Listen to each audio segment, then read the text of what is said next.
بسم الله الرحمن الرحيم. ازيكم يا حبايبي؟ عاملين ايه؟ ان شاء الله تكونوا بخير. هعمل معاكم النهارده طريقتين لعمل الكنافه. معايا نص كيلو كنافه، وحاول تجيبها من الراجل طريه، ولا انا عايزاها طريه ما قدامكم. بعد ما استوت هنعمل كنافه بالقشطه، وكنافه ايه بالبشر والزبيب وجوز الهند. ومعاك بقى بعد ما استوت اهيت هنيجي بقى مقادير الشربات: كوبايه سكر مع كوبايه ميه.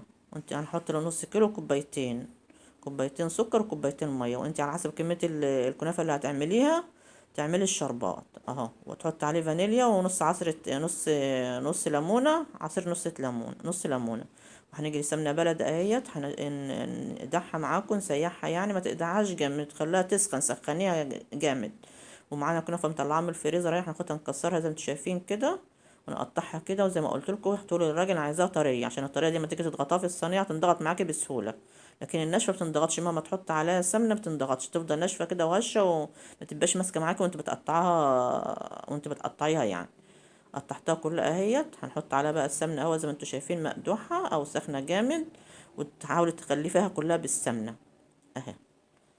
هنجيب صينيه بقى مدهونه، بنقسم النص كيلو ده نصين، هنعمل كله ربع في صينيه، نقسمه نصين كل ربع في صينيه اهو. بنضغطه كده، بنضغط معاه زي ما انتم شايفين اهو، عشان هي طريه زي ما قلت لكم. نحط بقى طبقه نص الربع ده في الارضيه، ونضغطه ونحط الحشو بقى بتاعها اللي هو الزبيب والبشر والسوداني.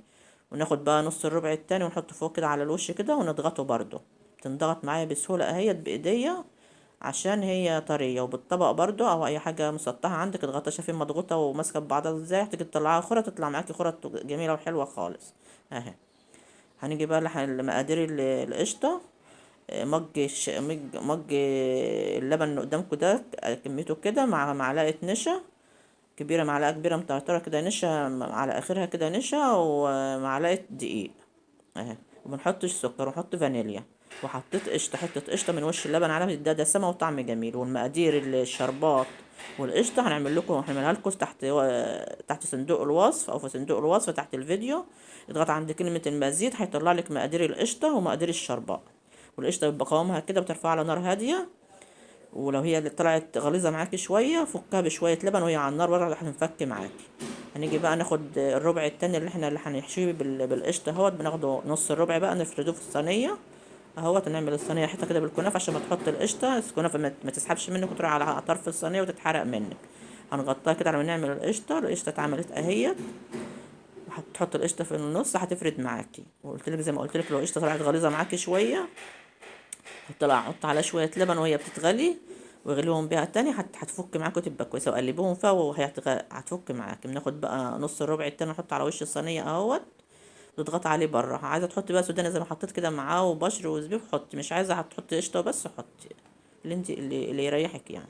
بعد ما استوت اهي تحط بقى الشربات، يا اما الشربات يبقى ساخن والكنافة باردة، او الكنافة سخنة والشربات بارد. حاجة فيهم تبقى سخنة عشان تشرب معاك يشرب الشربات معاك. اي حاجه فيهم لازم تبقى سخنه. بنقلبها على وشها انت ظهرها اهوت. المفروض كنت نقلب الصينيه كلها، بس ما جاش على بالي نقلبها كلها يعني. شايفين متحمره من فوق ومن تحت، وشكل وطعم وريحه وكل حاجه فيها جميله. دي بقى الصينيه بتاعت الكنافه اللي هي القشطه. تحط على برضو شربات زي ما انت شفتي كده، الشربات ساخن او هي ساخنه. اي حاجه فيهم سخنه، وحاجه تبقى سخنه وحاجه بارده. يا الكنافه سخنه والشربات بارد، يا الكنافه يا شربات سخنه والكنافه بارده. شايفين برضو قلبتها جميله ازاي اهو. لو عجبكم الفيديو بتاعي اعملوا اشتراك في القناه، واكتبوا تعليق حلو زيكم، اعملوا واكتبوا لي تعليق حلو يعني زيكم اهو. شايفين بعد ما استوت اهي، طعم ولون وريحه. وانا بحب سمكها رقيق، ما بحبش سمكها غليظه عشان تبقى مقرمشه من بره ومن جوه، ومتحمره من بره ومن جوه. السلام عليكم ورحمه الله وبركاته.